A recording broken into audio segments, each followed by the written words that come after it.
La clasificación de las bacterias lácticas, desde un punto de vista práctico, ha sido siempre un poco compleja, sigue siendo,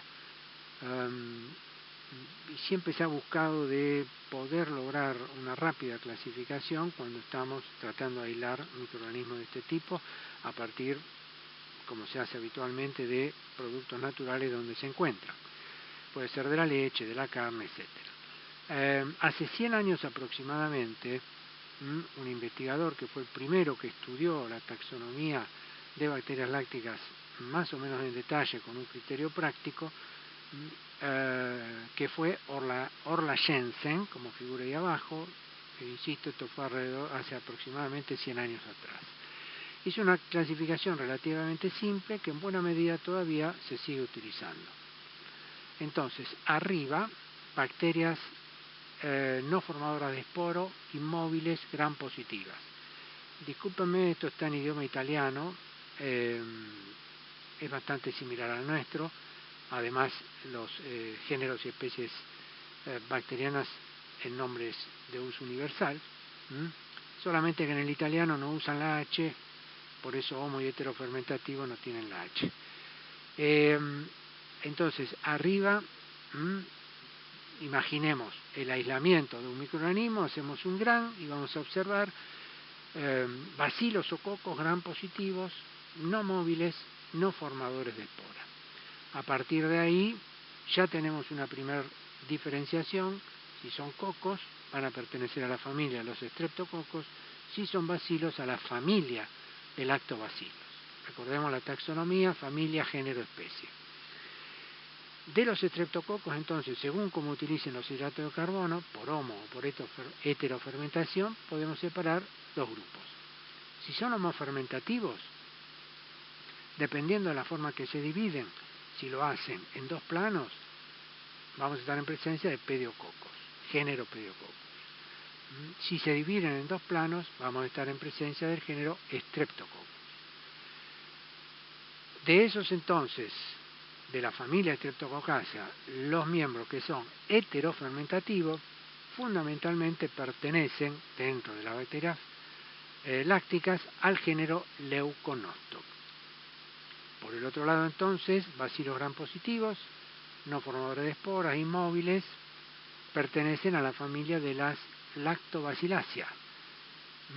Y el género va a ser Lactobacillus. Dentro de ese género Lactobacillus, como le comenté antes, vamos a encontrar una diversidad de especies. Es el género más complejo desde este punto de vista, a donde también se hace una primera diferenciación según la forma de fermentación, homo o heterofermentativos. A su vez, los homofermentativos se los puede dividir en función de la temperatura de crecimiento, para lo cual se ensaya a 15 y a 45 grados. A la izquierda entonces, el grupo de lactobacilos que incluye los que se llaman Thermobacterium son los típicamente termófilos. El segundo grupo, Streptobacterium, crecen a menor temperatura, no son, por decirlo de alguna manera, tan termófilos y de hecho pueden crecer a 15 grados, no así Thermobacterium.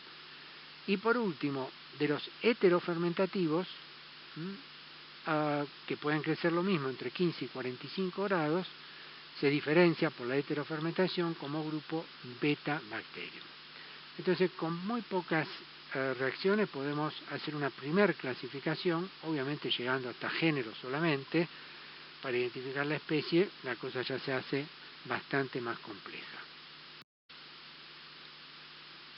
La fermentación entonces de la lactosa, y obviamente ponemos en el ejemplo lactosa porque es el disacárido naturalmente presente en la leche. Se puede metabolizar de dos maneras, por la vía homo o por la vía heterofermentativa. Esto en las bacterias lácticas. Recuerden que las bacterias lácticas tienen como único mecanismo de obtener energía la fermentación. No poseen grupo hemo, no tienen el sistema de catalasa y por lo tanto no respiran. Entonces, por homofermentación, la lactosa se transforma cuantitativamente en ácido láctico, obteniéndose en el medio celular bacteriano 4 moléculas de ATP. Esto de que la relación es cuantitativa, en la práctica lo tomamos así, pero en realidad nunca es absolutamente así. En cualquier célula siempre va a haber metabolitos de esta transformación y de cualquier otra, a donde hay reacciones secundarias que desvían algunos de estos compuestos hacia otra vía metabólica.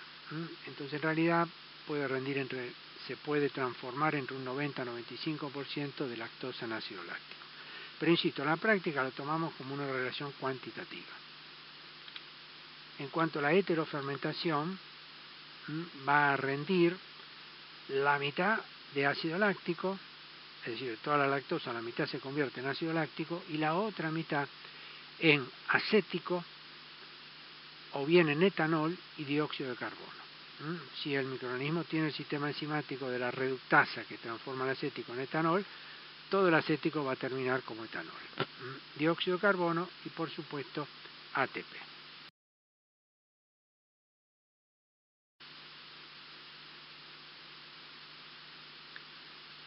Aquí vemos el metabolismo entonces de los hidratos de carbono, que es lo que pasa desde el exterior al interior de la célula.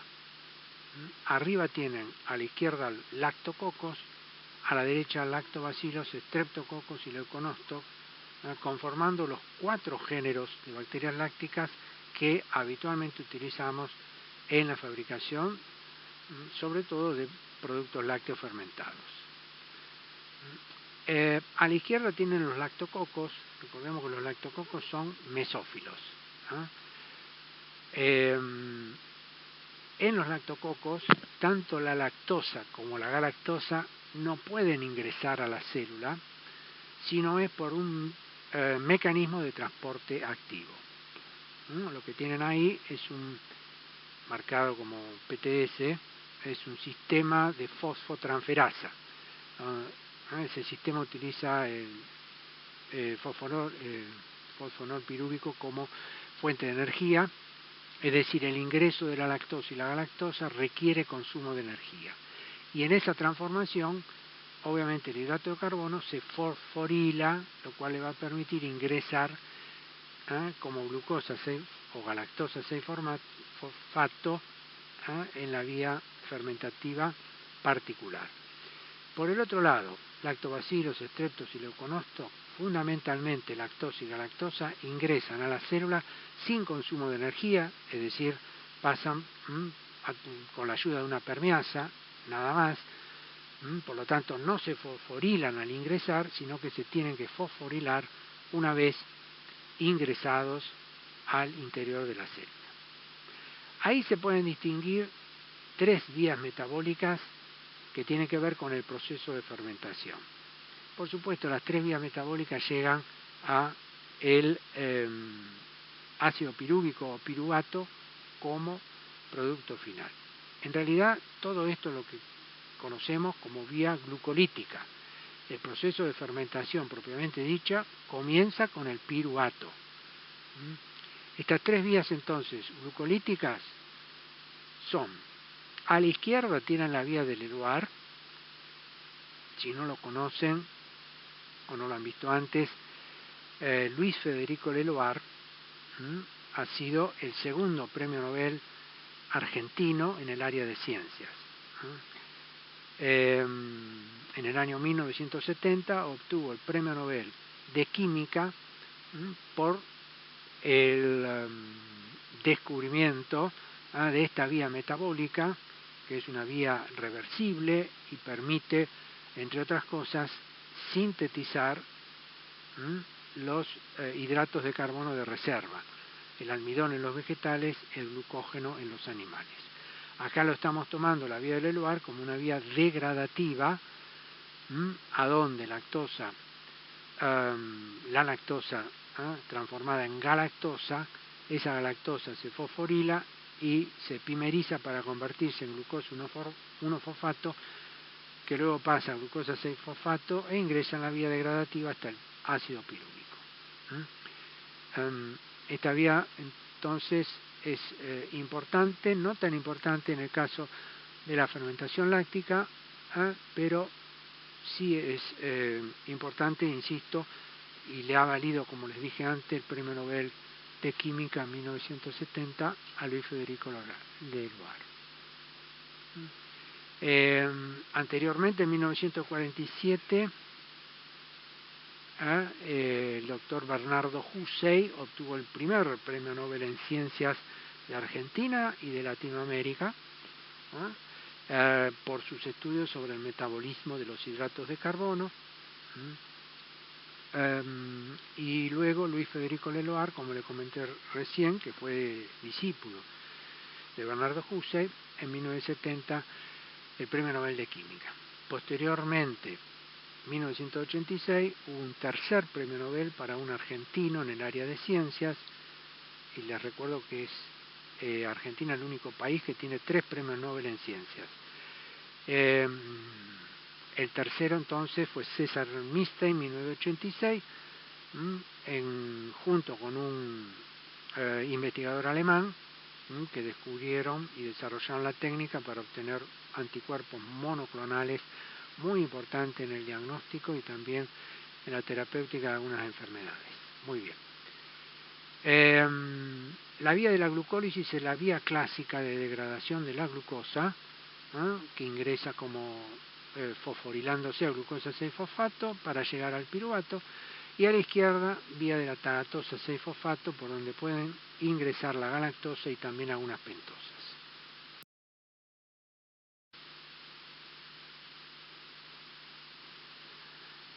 Muy bien, ahí tienen un poco simplemente para diferenciar qué es lo que pasa a partir del ácido pirúvico o triosa 3-fosfato, las dos vías homo o heterofermentativas. La vía glucolítica, entonces, a través de la fermentación transforma ese ácido pirúvico en ácido láctico, como ya lo hemos visto, en tanto que la vía heterofermentativa puede ser alguna de estas dos, la vía bifidus. Esta vía se conoce como bifidus porque es la que llevan adelante las bifidobacterias. Recordemos que es un género dentro de las bacterias lácticas, para obtener ácido láctico y etanol, y a la derecha la vía del 6-fosfogluconato, que nos va a dar, además de ácido láctico, etanol o eventualmente ácido acético acetato.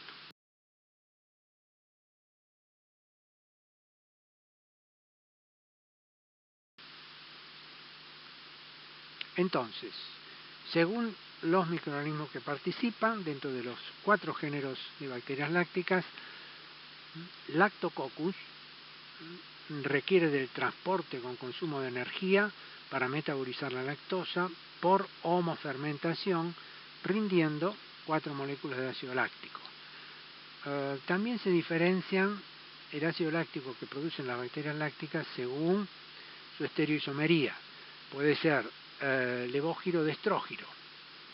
En esto recordemos que el destrógiro es la forma de menor utilidad biológica. Por ejemplo, en nuestras células las formas del ácido láctico no son absorbidas en el intestino. Muy bien. Streptococcus ingresa la lactosa a través de una permeasa, es homofermentativo y va a producir lo mismo, fundamentalmente 4 de ácido láctico, eventualmente 2, aunque no es lo frecuente. Y también genera una forma L. Lactobacilos a través de la permeasa puede ingresar, y ahí, dependiendo de qué vía se sigue, si es homo o heterofermentativa, vamos a obtener 2 o 4 moléculas de lactato y una mezcla racémica de I L. En tanto que el Leuconostoc nos produce por heterofermentación láctico, etanol y dióxido de carbono. Esas son las alternativas. Muy bien. El sistema de la fosfotransferasa es el sistema que a través del consumo de energía permite el ingreso de lactosa o galactosa, particularmente los lactococos. ¿Cuáles son las principales características de importancia tecnológica?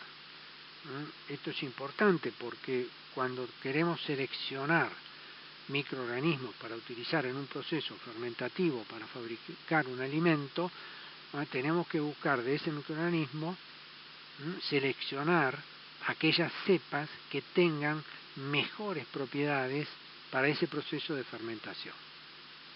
Entonces, las características que vamos a buscar tienen que ver, por un lado, con la fermentación de la lactosa y eventualmente otros azúcares.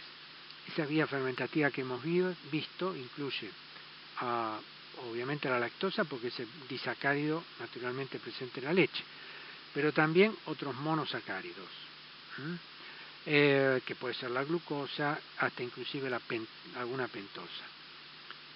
Por eso lo de otros azúcares, es decir, las bacterias lácticas tienen posibilidad de fermentar distintos hidratos de carbono. Vamos a seleccionar aquellas cepas que tengan mayor capacidad para fermentar los hidratos de carbono. Y eso se conoce como capacidad de acidificación.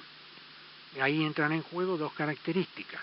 La velocidad de acidificación, el proceso de elaboración, puede estar condicionado por la velocidad con que las bacterias lácticas realizan la fermentación y producen ácido. En general, en la industria buscamos que ese tiempo sea lo más acotado posible.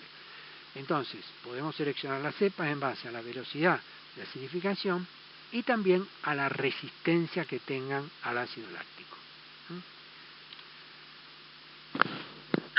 Bueno, la temperatura de crecimiento, ya vimos que fundamentalmente las bacterias lácticas pueden ser mesófilas, género Lactococcus y Leuconostoc, o bien termófilas, género Streptococcus y Lactobacillus. La producción de sustancias inhibidoras pueden ser las bacteriocinas. Más adelante nos vamos a referir un poquito más en detalle acerca de bacteriocinas y otras sustancias inhibitorias que pueden producir las bacterias lácticas. Esto es importante porque esas sustancias son las que van a mantener acotado la posibilidad de crecimiento de otros microorganismos, sean deteriorantes o bien patógenos. La producción de exopolisacáridos es una propiedad muy importante, sobre todo para aquellos microorganismos que utilizamos en las leches fermentadas, que puede ser el yogur, por ejemplo. ¿Sí? La producción de exopolisacáridos hace que esos exopolisacáridos le van a dar a la leche mayor viscosidad. Y esto es importante en ciertos productos. Si se trata de un yogur, al darle más viscosidad, también va a hacer más estable el coágulo que se obtiene cuando se trata de un yogur firme. Entonces es una característica interesante para destacar en las bacterias lácticas que vamos a usar en el yogur, y particularmente en Streptococcus thermophilus. La actividad proteolítica. Si bien las bacterias lácticas no son particularmente proteolíticas, se puede diferenciar la intensidad de proteólisis entre una y otra cepa y de esta manera elegir la que más nos convenga. Y por último, la producción, ya terminando, producción de aroma y sabor. Por distintas vías metabólicas, las bacterias lácticas van a generar compuestos que van a darle el aroma y el sabor característico a determinados productos lácteos.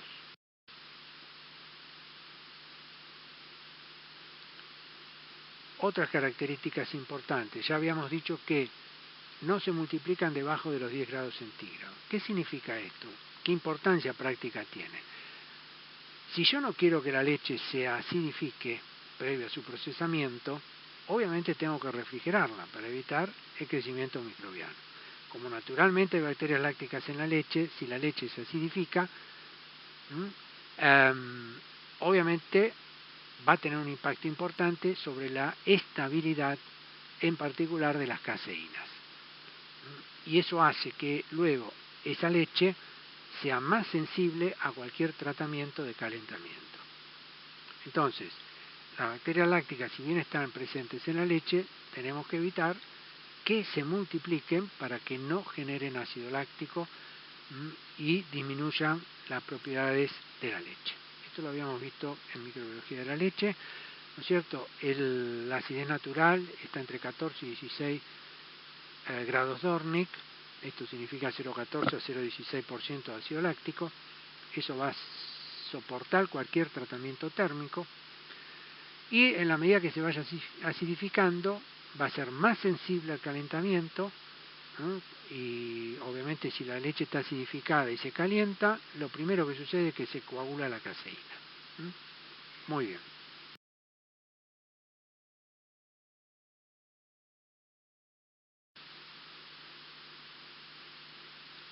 Producción entonces de ácido láctico. Ya habíamos comentado antes algo. Vía homofermentación, Lactococcus, el género Lactococcus, produce ácido láctico en su forma L.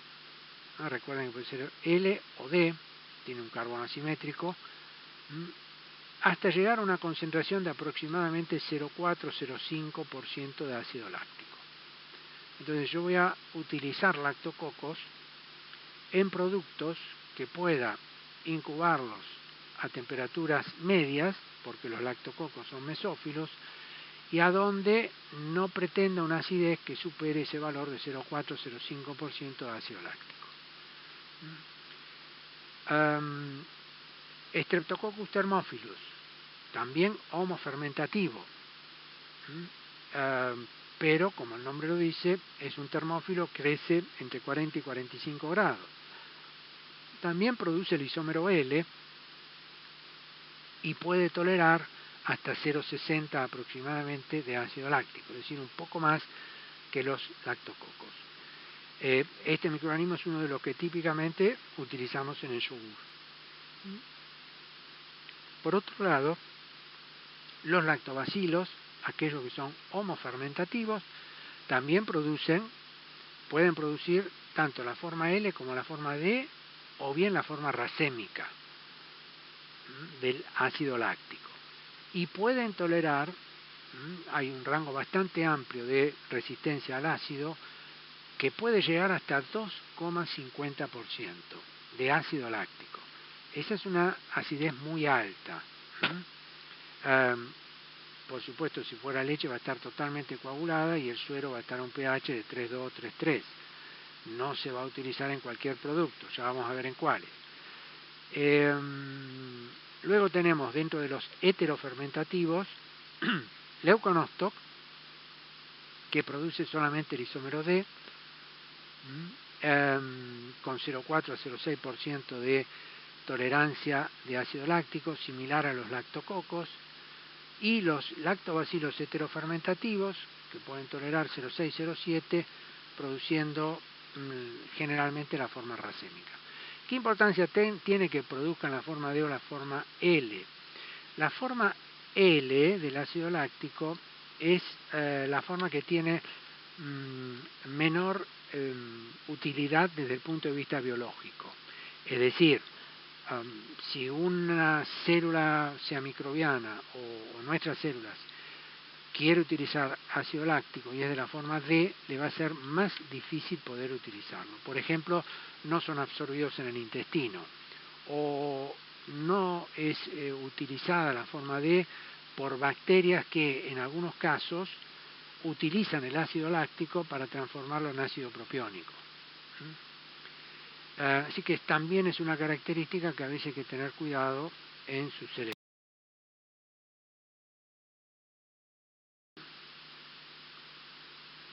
Hay otra vía metabólica que es importante en los productos lácteos, que también se considera una forma de fermentación, y tiene que ver con el metabolismo del citrato.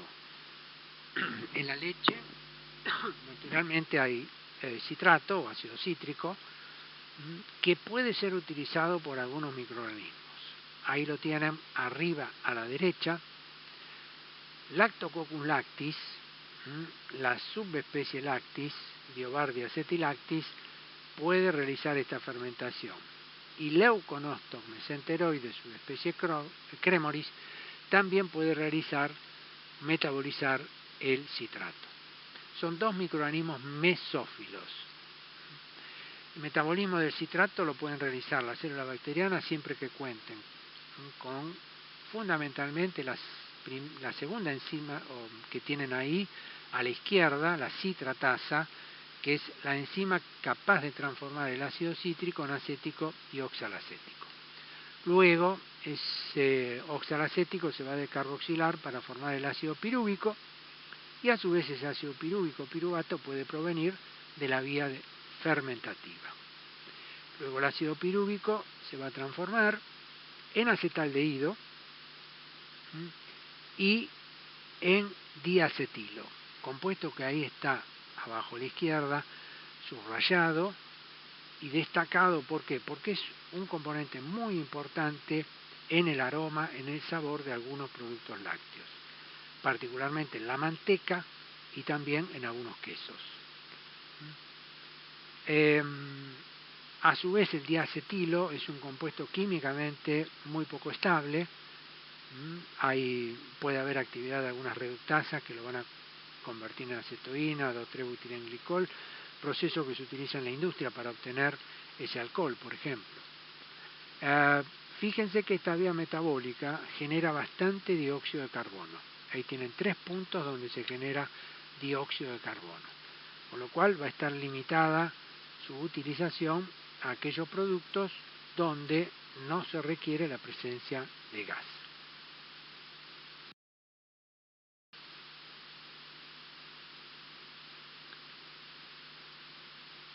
La actividad proteolítica de las bacterias lácticas, por cierto, no es muy importante. Generan muy pocas enzimas capaces de hidrolizar la caseína cuando están en la leche. Y de hecho, si uno pusiera a crecer a alguna bacteria láctica, mismo en la leche, en forma natural, su crecimiento no sería completo. ¿Por qué? Porque los pocos oligosacáridos o péptidos o compuestos nitrogenados solubles que hay en la leche no son suficientes para lograr un buen crecimiento. Luego, para que crezca, y esta es una de las limitaciones que tienen las bacterias lácticas para crecer. Entonces, las bacterias lácticas producen enzimas proteolíticas que pueden estar en la pared, en la membrana o bien en el interior del citoplasma. Pero en todos los casos, insisto, la actividad proteolítica directa de las bacterias lácticas es bastante limitada.